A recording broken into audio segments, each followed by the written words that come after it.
अस्सलाम वालेकुम।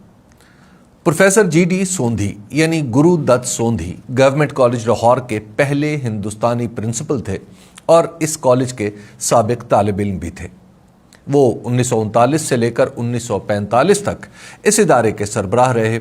वो खुद एक खिलाड़ी थे, वजीह व शकील थे, और जब वो मज़ीद तालीम के लिए बरतानिया गए तो गालिबन वहीं उन्होंने एक यूरोपियन खातून से शादी कर ली थी।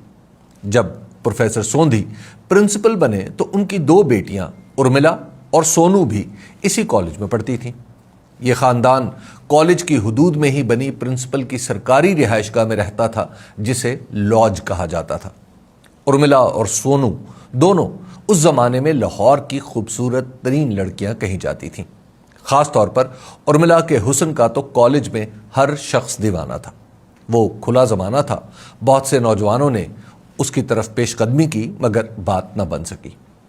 उन्हीं वक्तों में नोबल इनाम पाने वाले डॉक्टर अब्दुस्सलाम भी गवर्नमेंट कॉलेज में पढ़ रहे थे। उनकी गैर मामूली काबिलियत को देखते हुए कॉलेज में अंग्रेज़ी अदब के उस्ताद प्रोफेसर सिराजुद्दीन उन्हें साइंस की बजाय अंग्रेज़ी अदब की तरफ लाना चाहते थे, मगर डॉक्टर अब्दुस्सलाम ने अपनी तवज्जो रियाजी और फिज़िक्स पर ही रखी। उर्मिला सोंधी कॉलेज के तीसरे साल में थी और अंग्रेज़ी अदब पढ़ रही थी। झंग से आए हुए डॉक्टर अब्दुस्सलाम ने पहली बार उर्मिला को देखा तो देखते ही रह गए। उर्मिला गैर मामूली तौर पर ज़हीन खातून थी और उन्हें गवर्नमेंट कॉलेज के रिसाले रावी की पहली खातून एडिटर होने का एजाज़ भी मिला था। अपनी गैर मामूली जहानत और ख़ूबसूरती की वजह से साइंस के इस शह दिमाग के किसी गोशे में उर्मिला ने अपनी जगह बना ली। दोनों ही प्रोफेसर सिराज से अंग्रेज़ी पढ़ रहे थे और प्रोफेसर साहब भी खूबसूरत आदमी थे और अंग्रेज़ी अदब में डूबे हुए। वो अपने तलबा को पढ़ाते तो ऐसे पढ़ाते कि उस्ताद शागिर्द सभी किसी जादू नगरी में पहुंच जाते। उनके पढ़ाने का अंदाज़ ऐसा था कि कॉलेज का हर तालिब इल्म उनकी जमात में न होते हुए भी उनका लेक्चर सुनने ज़रूर जाता था। नतीजा इस मेहनत का था कि प्रोफेसर सिराज कॉलेज के पसंदीदा उस्ताद बन गए। प्रोफेसर सिराजुद्दीन ने उस वक्त की उभरती हुई एक मुसव्वरा रज़िया से शादी कर रखी थी और उन दोनों का एक बेटा भी था। कॉलेज में पढ़ाते पढ़ाते गैर महसूस अंदाज में सिराज साहब उर्मिला सोंधी के करीब होते चले गए। उर्मिला, जो खुद भी अंग्रेज़ी अदब के सहर में गिरफ्तार थी, अपने उस्ताद की तरफ माइल होने लगी। एक शाम ये दोनों कॉलेज के लॉन में टहल रहे थे कि सिराज साहब ठोकर खाकर गिरे और उन्हें मामूली सी चोट आ गई। उर्मिला ने ज़मीन से उठने में उनकी मदद की और जब वो अपने पाँव पर खड़े हो गए तो पूछा, चोट तो नहीं आई? सिराज साहब बेसाख्ता बोले, हम तो बिस्मिल ही रहे, खैर हुई, इश्क में जान चली जाती है। इस बरमहल शेर ने उर्मिला को लूट ही लिया था। बात बढ़ती चली गई। कॉलेज में लोग उन्हें मानी खेज नज़रों से देखने लगे। जंग से आए हुए अब्दुस्सलाम की दास्तान मोहब्बत शुरू होने से पहले ही ख़त्म हो गई। उनके और सिराज साहब के दरमियान ताल्लुक़ की नौइयत बदल गई और वो दोनों रकीब हो गए। एक दिन सिराज साहब कॉलेज में पढ़ा रहे थे कि उन्हें उनकी बीवी रज़िया का पैगाम मिला कि फ़ौरन घर चले आओ। प्रोफेसर साहब का घर करीबी था। वो पहुँचे तो पता चला कि उर्मिला सोंधी और उसके वालिद जी.डी. सोंधी भी मौजूद हैं। माजरा ये था कि जी.डी. सोंधी तक अपनी बेटी और सिराज साहब की मोहब्बत की दास्तान पहुँच चुकी थी। बाप बेटी के दरमियान इस मामले पर तलखी हुई तो सोंधी साहब ने उसे घर से निकलने का हुक्म जारी कर दिया। उर्मिला के पास प्रोफेसर सिराज के घर के सिवा कोई ठिकाना नहीं था, इसलिए वो यहाँ पहुँच गई। उसके पीछे प्रोफेसर सोंधी भी आ गए थे और अब सिराज साहब भी पहुँच चुके थे। इस मौके पर प्रोफेसर सोंधी शदीद गुस्से में आ गए। उन्होंने सिराज साहब को इतनी ज़ोर से थप्पड़ मारा कि वो गिर गए और उनके चेहरे पर चोट आ गई। अगले दिन ये बात सारे कॉलेज में फैल गई और उसकी तस्दीक सिराज साहब के चेहरे का ज़ख्म कर रहा था। गवर्नमेंट कॉलेज में सिराज साहब के दो चहेते शागिर्द आफ्ताब और कृष्णा रसगोत्रा थे। उन्होंने इन दोनों को अपने घर बुलाकर बताया कि उर्मिला के साथ मोहब्बत का मामला अब आगे बढ़ चुका है। ये नौजवानों जैसी मोहब्बत नहीं कि पीछे हटने से कोई फ़र्क नहीं पड़ेगा, ये संजीदगी से किया गया फ़ैसला है।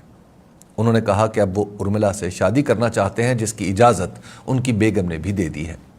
कुछ दिनों के बाद प्रोफेसर सिराज ने उर्मिला सोंधी से शादी कर ली और उनकी पहली बेगम रज़िया अपने बेटे को लेकर हमेशा के लिए बरतानिया चली गई।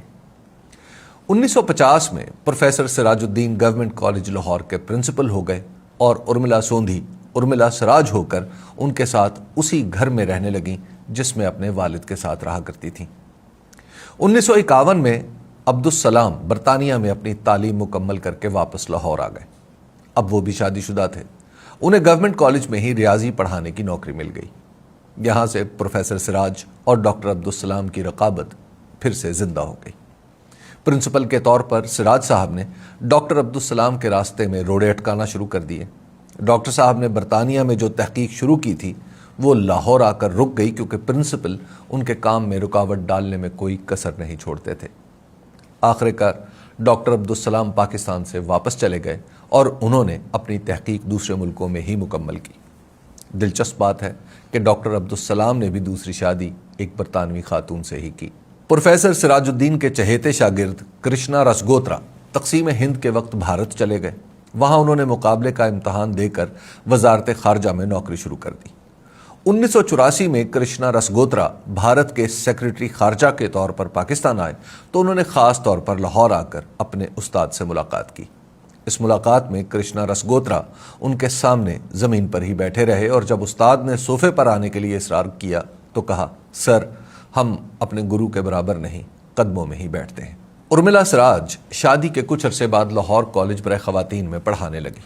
ان کی بہن سونو سوندھی بھی پاکستان میں ہی رہیں۔ سونو نے مردان کے ایک پشتون خاندان میں شادی کی اور سونو رحمان ہو گئی۔ جب ان کے خاوند وفات پا گئے تو ان کی عمر 60 برس تھی۔ اس عمر میں انہوں نے لاہور کے نجی اداروں میں پڑھانا شروع کیا۔ انہوں نے لاہور کے بچوں میں اس لاہور کو زندہ رکھنے کی کوشش کی جو خود سونو نے اپنے بچپن میں دیکھا تھا، جہاں سارے مذاہب کے لوگ ایک دوسرے کو برداشت کر رہے تھے۔ وہ لاہور جہاں پنجاب بلکہ ہندوستان بھر سے طلبہ پڑھنے کے لیے آتے تھے، اور شہر کی ثقافت میں ان طلبہ کو ہر معاملے میں اولیت دی جاتی تھی۔ سونو رحمان 30 اگست 2025 کو وفات پا گئیں۔ ان کی عمر تقریباً 100 برس تھی۔ پروفیسر سراج الدین 1984 میں لاہور میں ہی وفات پا گئے۔ ان کی پہلی بیوی رضیہ سے ان کا بیٹا امداد وائلن بجانے کا عالمی ماہر تھا اور بعد میں پاکستان کی وزارت خارجہ میں بھی کام کرتا رہا۔ ارملا اور سراج صاحب کی بیٹی پنجاب یونیورسٹی میں پڑھاتی رہیں۔ پروفیسر سوندھی 1960 میں ایک بار پاکستان آئے۔ انہیں کھیلوں میں خصوصی دلچسپی تھی۔